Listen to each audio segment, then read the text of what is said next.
In case you missed it, here's Dave and Cheryl's favorite moments of the week. I think this happens to a lot of us. You know, are laying around on a Sunday afternoon or whatever your second day off is, and everything's good. Then suddenly you look at the clock and you're like, ugh, you get that feeling of dread going back to work tomorrow. Yeah, it's called the Sunday scaries, and more than a quarter of people actually have a hard time falling asleep on Sunday nights. And a lot of workers, about 73%, regularly lose out on rest because they start worrying about their job before they head back on Monday. So actually, there's this one therapist who said something that you should do if you try to avoid the Sunday scaries. She recommends doing something intentional that you can put in place on a Monday morning that you can look forward to. And I know it might be tough getting up an hour early, but she says it'll really sort of set the tone for a week, like giving yourself an extra hour to stop and get your favorite breakfast or make your favorite breakfast at home, go to the gym, some kind of self-care activity. Take the dog for a walk. Yeah, an extra long walk, that kind of thing. And a lot of times this can be helped out if you plan the night before, get the coffee ready the night before, throw your lunch together the night before. Pick out your outfit for the next day. It just saves you a little bit of time. It might be a tough day today. It's Blue Monday, which according to legend, it's the most depressing day of the year. Now, here's the thing, though. You might be thinking, okay, this is very scientific. They figured out the third Monday in January is the most depressing day of the year. Nope. A travel company in the UK came up with it for an ad campaign they launched in 2005. And it's just kind of stuck around ever since. Now, they say it's based on their own formula that is supposed to calculate how sad or depressing any given day might be. So they factor in things like bad weather, post-December stress, holiday debt, New Year's resolutions that you've already failed at, and the fact that it's a Monday. But most experts have rejected this formula because it's not very scientific. And if you think about it, too, because weather factors in, what if it's a great day? It's nice and the sun's shining right now here in Chatham-Kent. And in the Southern Hemisphere, it is summer right now and it's super hot. So if you look at actual mental health stats, there's no proof today is any more depressing than any average day in January, but some of us do tend to have a little less pep in our step this time of the year. But that kind of runs through the whole month. What can you do to combat that? Try and get outside when you can on a day like today. Get yourself out, go for a walk. You don't have to do 10 kilometers, but even a walk around a few blocks. One of the other things I read is every once in a while during the month, treat yourself with a little bit of comfort food. Because January does tend to be one of those months where we get a lot of gray days and the weather isn't necessarily the greatest. I've always maintained that I think it's important to schedule things through the month of January because things tend to slow down, right? Like you've been overwhelmed and now you do want to kind of hibernate, but maybe put something on your schedule for mid to the end of the month of January just to give yourself something to look forward to. Whether it's an outing or a girls' night with friends or family. Date night with your significant other. Yeah, going to do something that you love or enjoy, like, going to a movie or, going to a concert, that kind of thing. And enjoy some of those comfort foods. If you're someone that likes a nice soup or a stew on these cooler days, always a nice thing, too. So this story is a real reminder. If you work from home a lot and you're working on company-issued equipment, keep in mind they may be keeping an eye on you. Yeah, this woman by the name of Carly, she used to work at an accounting firm on Vancouver Island, and she recently sued them for wrongful termination. So she was working from home, and she was fired, and she claimed, though, that they still owed her for $5,000 in unpaid wages.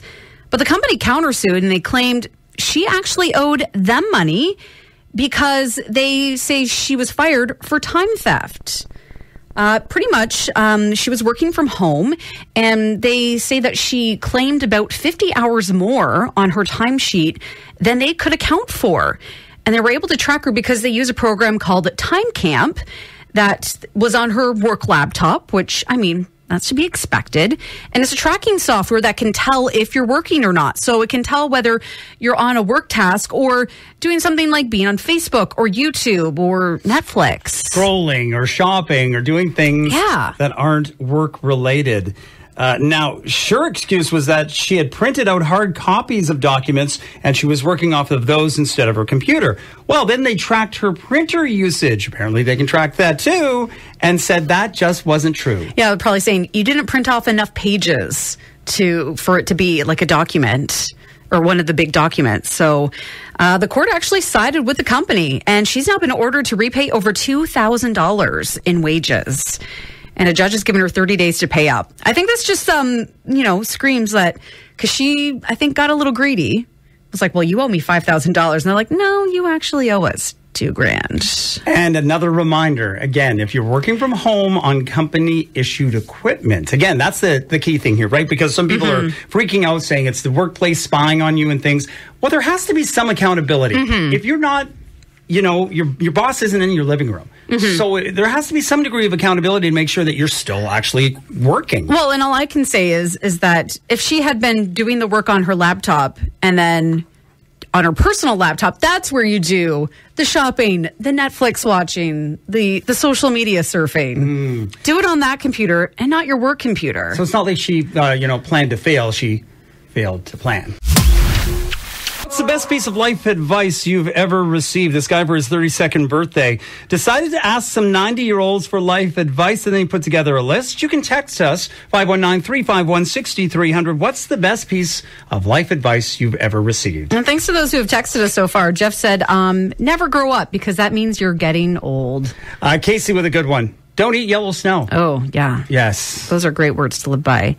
Ryan says, your name is all that you truly own. That is a really good one, too. And then we also got in another text that said, always work for someone that knows more than you do, so that life becomes a learning prospect. You can text us with the best advice you've ever gotten, 519-351-6300. But here's this list of advice when they asked people in their 90s what their best life advice is. Now and then, break out the fancy china and drink the good wine for no reason. Yes, because we've talked about this at home, right? We have the silverware, and we never use it. And it's like, okay, let's just bring it out. Just like those people that have the couches wrapped in plastic or the fancy living room you're not allowed to sit in. What are you saving it for? The Queen to come visit? Dance at weddings until your feet are sore. Yes, love that one. Tell your partner you love them every night before falling asleep. Someday you'll find the other side of the bed empty and wish you could. Oh my gosh. I say, whenever I see my nephews when I leave, I always say good night and that I love them and that I'll see them tomorrow. And usually last night, one of them came running because he was upstairs and he was upset that I was going to leave without giving him a hug. Well, because you're establishing those great things. Treat your body like a house you have to live in for another 70 years. You mean not like a junker car you're going to throw out in 2 weeks? Oh my gosh. Do one good deed every single day, but never tell anyone about it. Time doesn't heal anything when it comes to relationships. Don't delay difficult conversations. I never let a good friendship sort of atrophy. They say send the text, make the call, plan the trip. Good friendships must be treasured. So what's the best piece of advice that you ever recall receiving? You can text us at 519-351-6300. I just got one from Scott saying, believe nothing that you hear and only half of what you see. Yeah, that's a good piece of life advice, too. Casey says she always tells her kids, spread your wings, my little butterfly. Don't let what they say keep you up at night. Absolutely. Yeah, words do hurt, but, try your best not to let it get too deep, right? Some of the other pieces of advice from 90-year-olds. Again, this is a guy in New York that put this together for his birthday and came across some great advice. Give everybody a second chance, but never a third. Whenever you hug someone, make sure they're the one to let go first. Oh, love those long hugs. If it's raining on a warm summer evening, go outside and dance in it. Absolutely. I've seen some people doing that one day.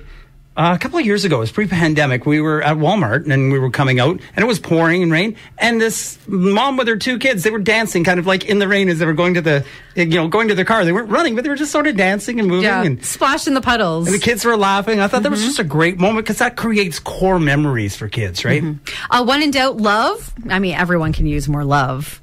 Travel as much as you can and collect one token from every trip to remember it by. Oh, yeah. I try to get a magnet from every place because then every time I'm in my kitchen, I see those magnets from all the different places I've been. Another piece of advice from 90-year-olds, if there's something bothering you, ask yourself, will it matter in 1 month, If not, let it go right now. Easier said than done. Yeah. But No, but it's a good piece of advice, right? how about do one thing that challenges your mind every single day? And it can just be something like a crossword puzzle or a math problem. This one goes back to dancing in the rain. If your kid wants to dance in line at the store, join them. Absolutely. Smile and say good morning to strangers on the street. Oh, yeah. There's some very friendly people, I can tell you, in Chatham-Kent from walking my dog. I always try to smile and say hello. Definitely worth it. I like this one. Laugh loudly and unapologetically whenever you feel like it. Some other advice I remember getting from people over the years, one piece of advice when it comes to work, hire talented people, sit back, guide them, but let them do their thing so you can reap the benefits. I think that's a great piece of advice from a boss. And one that I always try to live by is never judge a book by its cover. Because I've seen this before where sometimes you see someone and you might they're looking a little grungy. They're wearing their grass cutting shoes.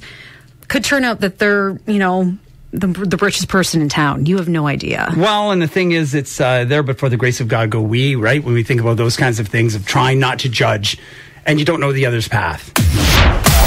A lot more people are traveling, this time of year.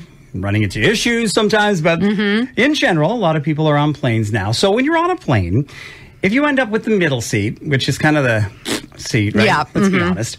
Who should get the armrest? Should it be the person in the middle seat? Should it be the people on the aisle or in the window? Well, a flight attendant is answering all your questions. Don't be that person who's sitting at the window, who gets the window plus this outer armrest and then takes the middle armrest. Middle gets middle armrest. If you're sitting at the window, you get to control the window panel. If you're not, unfortunately, you don't. They get to say. You can ask nicely, but if they don't want to, they don't have to. It's all about common courtesy on the plane, right? Yeah. Like if you're someone who knows that maybe you're a nervous flyer or you like to get up and walk around and go to the bathroom a lot, book the aisle seat. If you're someone who likes to look out the window, book the window seat. And if you booked last minute and couldn't pick, obviously you're stuck in the middle. And then there's also another thing that this flight attendant wanted to talk about, and that is personal hygiene. If you see someone put their nasty foot right here where you're sitting, tell them to get their foot off. It's gross. Second, don't walk around the airplane without your shoes. Oh, it's so gross. I understand sitting and taking it off still. That's a little, but walking around the airplane, guys, don't do it. I had someone clipping their fingernails and it was like, bing, bing. Don't do personal hygiene on the aircraft. Painting your fingernails, awful. And lastly, please take a shower before you get on the plane. There's nothing worse than sitting in a seat and you're sitting next to someone who has BO. Can you imagine somebody clipping their nails? Although I did see one video of someone that was using one of those nail things on their feet, like one of those grinder things. On a plane? On a plane, yeah. Yeah, they had it in their carry-on. Oh my! Like if you can't hold off, okay, go to the bathroom and do that then, right? If you've got like a little hangnail and you're trimming it, I understand that, but what are you, like doing a full manicure pedicure on the plane? Nails are flying all over the place. Oh, and the feet on the rests. I mean, come on. Ugh, I've seen people do that before, and I'm just like, especially in their if they're bare feet. Oh, You know what we did the last time was that we brought along these wipes, and because of a story we had, one of the dirtiest things on a plane that doesn't often get wiped down very well is the trays. So we wiped them down, and the wipes were not white anymore. I can say that. So next time you're traveling, a little something to carry with you. So when you're going through security at an airport, you've got to put stuff obviously on the little bins that they give you. Things get x-rayed. You get your shoes x-rayed. off. They check everything. Well, every year passengers try to board planes with dangerous, illegal, and ridiculous items, and the TSA has put out their list of the top 10 catches from last year. Number 1, fentanyl inside of candy. Apparently, they have found about 12,000 fentanyl pills hidden inside, sweet tarts, Skittles, and Whopper packages before. All found off of one guy in L.A. How about a gun inside of a raw chicken? Someone tried to do that. Smuggle a plastic-wrapped handgun inside of a whole, uncooked chicken. I imagine the chicken had to go through an x-ray machine. Well, you put everything through the machine, right? But why? Uncooked chicken would just raise a red flag in the first place. Like this next one. Yeah, like a firearm found in 2 jars of peanut butter. It happened at JFK Airport in New York. They disassembled a .22 caliber semi-automatic handgun and stuffed it into 2 jars of Jif. Then you've got somebody that tried to smuggle a gun in an arm sling. You had somebody that tried to smuggle a knife in a laptop. So it was inside the laptop. As soon as it went through, they were like, oh, that doesn't look normal. Well, and for ladies, apparently they've caught a lot of people with drugs hidden inside their hair scrunchies, trying to smuggle those around. A gun inside of a PlayStation, same sort of thing too. So the owner was questioned and admitted he had put his gun inside of his old PlayStation and tried to transport it on the plane. Other weird things that people have confiscated at the airport: cattle prods inside of a guitar case. Now, cattle prods are not illegal, but in this case, they were just like, you can't bring this on to the plane. You have to put it in your check bag. So they did allow him to repack them into his checked luggage. An inert grenade. A Milwaukee agent identified a bomb-shaped image on an X-ray, and the passenger explained it was a replica grenade that he bought for his son at an air show. So I don't know if they allowed him to keep that or not. I'm feeling like that would be a no. And finally, you tried to smuggle a bunch of cash using their crutches. They scanned the crutches, I guess, and inside they were like, that looks weird. And yeah, they'd stuffed a whole bunch of money in there. In each of the crutches, all through the metal part, from bottom to top. It's like that show Border Wars. Have you ever watched that one? Where, you've got agents based out of Canada, and you get people like that come from all over the world trying to bring all sorts of things through. And money's always a big one because it's, I think, $10,000 in cash, right? Yeah, I believe so. Not that I've ever had that much cash, but yeah, and never had that much on me. Actually, when I went to Detroit with my mom, they asked us, "Border, how much cash do you have on you?" I think she was just trying to fill time while our stuff, they scan the passports and that info comes up, and I'm like, $80. My mom's like, $100. Like, you'd think they would have scanned and saw your occupation. Radio announcer, do you have any money at all? The dirtiest thing in your kitchen is the spice jars and your salt and pepper shakers. So this study, recently published in the Journal of Food Protection, say they had 370 people prepare the same meal: turkey patties and a salad. And when they were done, the team swabbed all of the surfaces in the cooking space to look for bacteria from the turkey.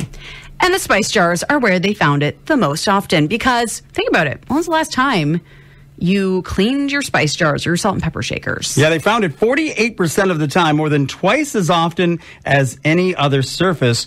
And there was more of it, too. The only other spots that came close were the cutting board and the lid of the trash can. So give that some thought.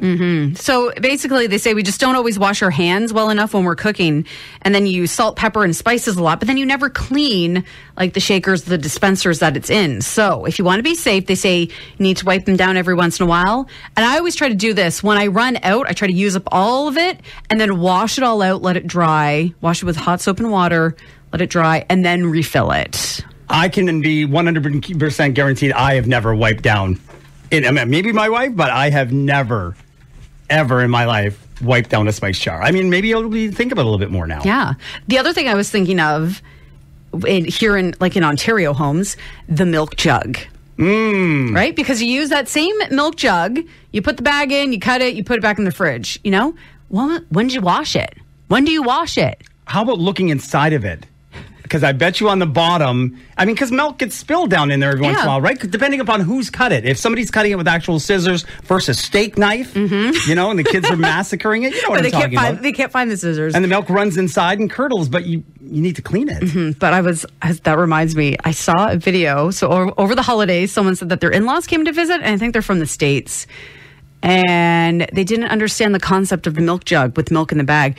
They cut the bag of milk and poured it into the milk jug. The plastic one that you're supposed to. Probably think it was like one of those old school, instead of a crystal one, you'd have. Well, when you make orange juice from concentrate, right? You make it in the jug. So I think they thought, you cut it out, you cut the bag open and pour it into the jug.